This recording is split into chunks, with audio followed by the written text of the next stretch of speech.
Assalamualaikum warahmatullahi wabarakatuh. Salam, Om Swastiastu, Namo Buddhaya, salam kebajikan, dan salam sejahtera untuk kita semuanya. Yang terhormat, dosen pengampu mata kuliah pengantar literasi digital Bapak Fahri Ihwanul Arifin, STMT. Di sini kami akan mempresentasikan hasil diskusi dari kelompok kami. Pertama-tama, pengenalan anggota. Anggota dari kelompok kami terdiri dari dua orang, yakni saya, Rehan Wijaya, dengan 3 digit NPM terakhir 099, dan Teh Salsabila Bangkis Maharani dengan 3 digit NPM terakhir 105. Yang pertama-tama, kami akan membahas dari bab satu pendahuluan yang akan dijelaskan oleh Teh Salsabila Balkis Maharani. Waktu dan tempat dipersilakan. Baik, Kang Rehan izin masuk. Nah, di bab satu pendahuluan ini terdapat latar belakang, tujuan, dan manfaat. Pertama, terdapat latar belakang. Latar belakang dari kasus yang kami angkat yaitu sebagai berikut. Transaksi jual beli adalah pertukaran barang atau jasa antara penjual dan pembeli dengan harga yang disepakati. Bahan bakar bensin menjadi komoditas penting dalam transaksi ini karena hampir semua orang memiliki kendaraan. Digitalisasi administrasi transaksi bahan bakar dapat memudahkan pelaku usaha. Contohnya, My Pertamina digunakan untuk memantau penjualan bahan bakar subsidi agar tepat sasaran. Sistem basis data penjualan bahan bakar ini berpotensi dikembangkan untuk mendigitalisasi administrasi transaksi jual beli bahan bakar bensin di masa depan. Selanjutnya, terdapat tujuan dari rancangan program yang kami buat. Yang pertama, penulis mampu membuat rancangan basis data serta ERD dalam transaksi jual beli bahan bakar bensin menggunakan aplikasi Microsoft Access. Yang kedua, penulis mampu mendigitalisasikan segala bentuk data transaksi jual beli bahan bakar bensin menggunakan aplikasi Microsoft Access. Yang ketiga, penulis dapat mencegah adanya kesalahan perhitungan di masa mendatang yang diakibatkan tidak lengkapnya data transaksi. Yang keempat, rancangan sistem yang dibuat dapat mempermudah penjual dan pembeli dalam transaksi jual beli terkait ketersediaan dan informasi mengenai barang yang akan diperjualbelikan. Selanjutnya, terdapat manfaat dari rancangan program yang kami buat. Yang pertama, penjual maupun pembeli dapat melihat data transaksi jual beli mereka secara digital. Yang kedua, mengurangi human error maupun masalah-masalah yang sering terjadi terkait penyimpanan data secara manual, seperti data hilang, data rusak, terlalu memakan banyak tempat, dan sulit untuk dicari. Yang ketiga, menjadi wadah bagi penjual untuk menawarkan produknya beserta keterangan mengenai spesifikasi barang sehingga memudahkan pembeli menentukan jenis barang yang cocok dengan kebutuhan kendaraannya. Yang keempat, meningkatkan efektivitas serta efisiensi dalam pengolahan serta penyajian data, baik data berbentuk perhitungan kasar maupun data yang sudah berbentuk laporan. Selanjutnya terdapat bab 2 rancangan basis data yang akan dipaparkan oleh Kang Rehan. Baik, untuk bab 2 rancangan basis data, di sini kami akan menggunakan flowchart sebagai bentuk dari penyampaiannya. Untuk flowchart yang kami gunakan, pertama-tama proses transaksi oleh pembeli dimulai dari penginputan data oleh pembeli berupa ID pembeli yang akan diisi secara otomatis, nomor polisi, jenis kendaraan, rasio kompresi, jumlah pembelian dalam liter, nama perusahaan, dan nama produk. Yang kedua, setelah itu pembeli akan mendapatkan bukti transaksi berupa resi yang di dalamnya tertera ID pembeli, ID transaksi, ID produk, total harga, dan tanggal transaksi. Selanjutnya, untuk yang ketiga dilanjutkan pembeli datang secara langsung ke SPBU dengan tujuan untuk melakukan pembayaran secara langsung kepada petugas dengan menyerahkan resi yang sebelumnya telah didapatkan. Selanjutnya, petugas akan memproses pembayaran tersebut dengan input ID pembeli, ID transaksi, serta nama petugas. Yang kelima, setelah petugas memproses pembayaran, petugas akan melakukan pengisian bahan bakar dengan menginput beberapa data ke mesin penyalur bahan bakar, yaitu ID produk, nama produk, dan jumlah pembelian dalam liter. Apabila seluruh proses alur telah dilakukan, pembeli akan mendapatkan output akhir berupa ID pembelian, nama produk yang dibeli, total harga, jumlah pembelian dalam liter, dan nama petugas yang melayani yang biasanya akan berbentuk struk. Selanjutnya rancangan ERD bisa dilihat untuk ERD yang kami gunakan kami akan menggunakan 3 entitas yakni penjual, bensin, dan pembeli di mana kami mengambil POV penjual akan menjual bensin, kemudian bensin akan dibeli oleh pembeli. Selanjutnya deskripsi peran entitas. Yang pertama entitas penjual. Entitas penjual di sini kami akan menggunakan 5 atribut di mana Dari kelima atribut ini ada satu atribut key dan empat atribut normal. Dan atribut key yang digunakan adalah ID penjual dan atribut normal yang lain yaitu nama perusahaan, NIB, nama pemilik, dan nama petugas. Selanjutnya ada entitas pembeli. Di sini kami juga sama akan menggunakan lima atribut, di mana satu atribut key dan empat atribut normal. Satu atribut key yakni ID pembeli dan atribut normal yaitu nomor polisi, jenis kendaraan, rasio kompresi, dan jumlah pembelian. Selanjutnya ada entitas bensin. Di sini untuk atribut yang kami gunakan juga berupa lima, yakni satu atribut key dan empat atribut normal, di mana atribut key yang digunakan adalah ID produk dengan atribut normal yang digunakan yakni nama produk, iklan, warna, dan harga. Selanjutnya ada participation constraint, di mana participation constraint yang kami gunakan, yakni yang pertama ada bensin dibeli oleh pembeli, di mana kami eh, participation constraint yang digunakan adalah many to many, dikarenakan setiap entitas pembeli dapat membeli berbagai macam entitas bensin dan juga setiap entitas bensin dapat dibeli oleh berbagai entitas pembeli. Dan terlebih lagi, partisipasi yang ditunjukkan dari entitas pembeli dan bensin memiliki kontribusi menyeluruh tanpa kekurangan satupun.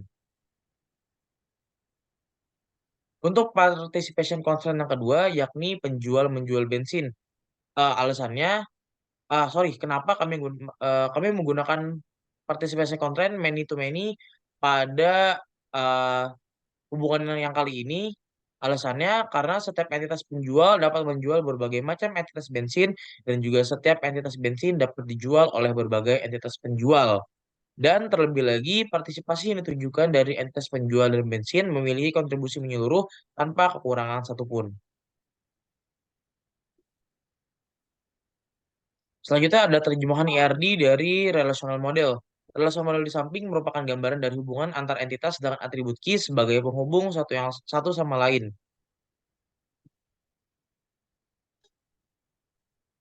Selanjutnya ada model relasional.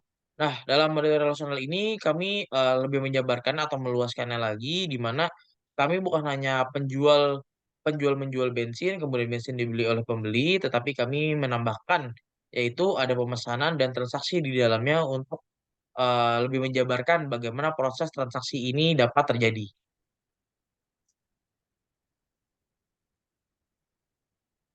Berikut adalah model relasional yang sudah dihubungkan dan sudah diisi beberapanya. Bisa dilihat bahwasannya untuk tanda panah di sini itu mengarah pada setiap atribut key yang digunakan.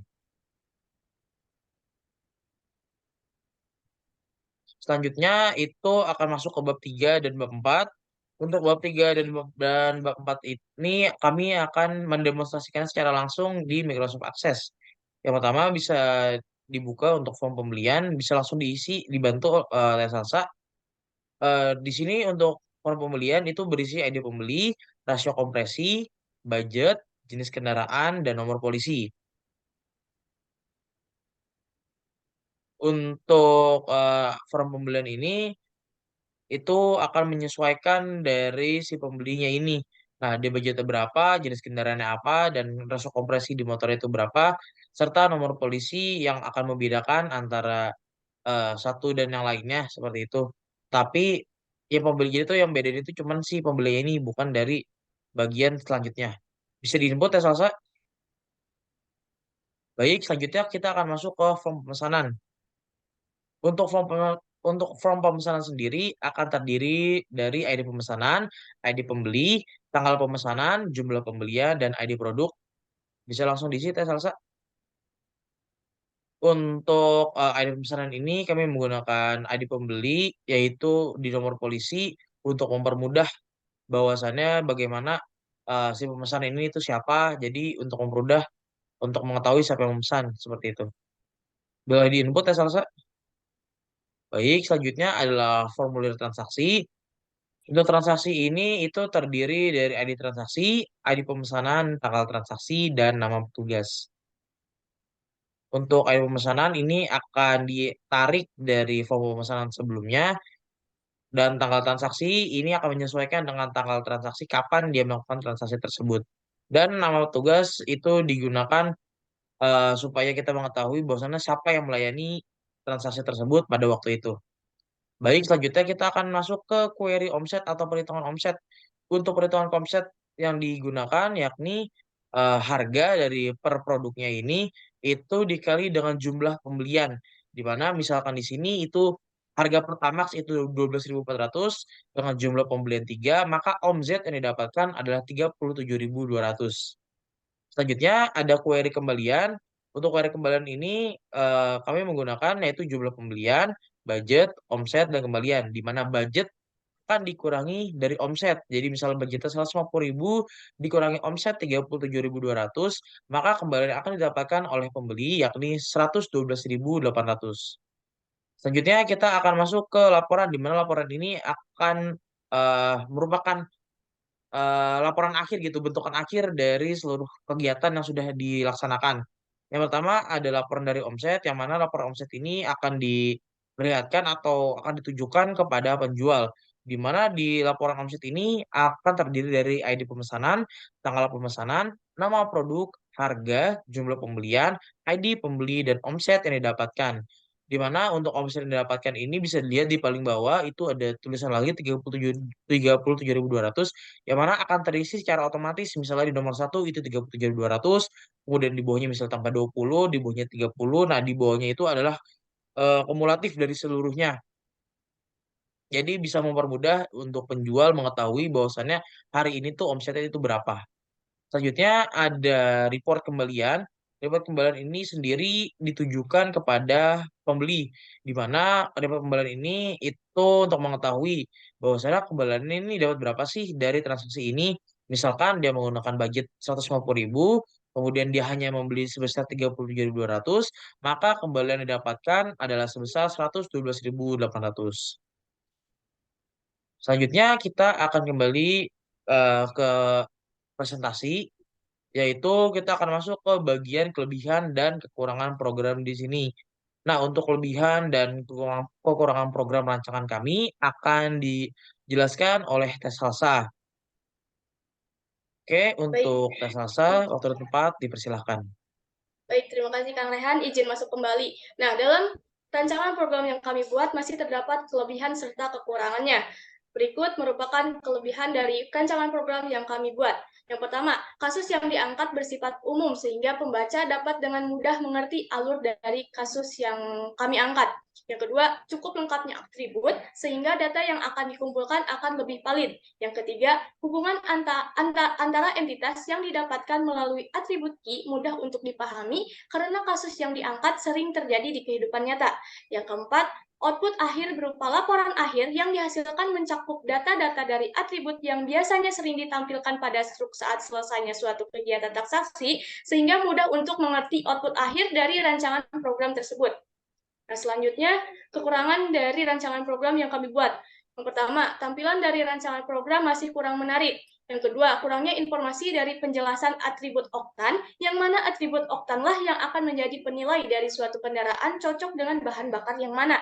Yang ketiga, algoritma yang hanya menyatakan sesuatu berjalan sebagaimana mestinya, tanpa ada korelasi untuk berjalan dengan tidak semestinya.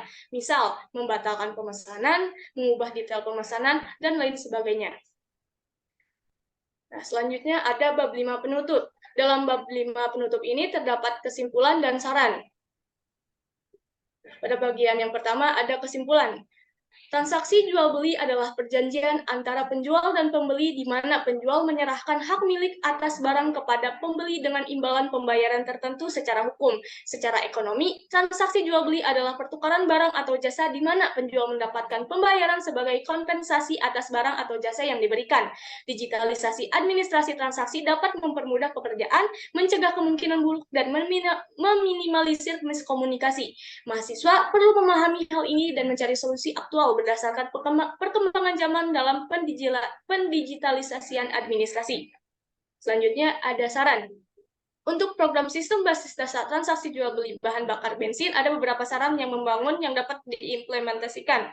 Yang pertama, perbaiki tampilan program agar lebih menarik dan informatif. Yang kedua, tambahkan informasi tentang atribut oktan untuk penilaian kesesuaian dengan kendaraan dengan bahan bakar. Yang ketiga, buat algoritma yang memungkinkan pembatalan atau perubahan pemesanan. Program ini menjadi dasar untuk pengembangan lebih lanjut. Tujuannya adalah meningkatkan tampilan program dan penerapannya secara nyata dalam transaksi jual beli bahan bakar bensin. Dengan menerapkan saran-saran ini, diharapkan tercipta program sistem basis data yang sempurna untuk transaksi tersebut. Baik, saya lanjutkan, tes selesai. Terima kasih kepada penonton yang sudah menonton video kali ini. Kami berdua mohon maaf apabila masih terdapat banyak kekurangan dalam video kali ini. Kurangnya, sekali lagi mohon dimaafkan. Nun wal qalami wa masturun fastabiqul khairat. Wassalamualaikum warahmatullahi wabarakatuh.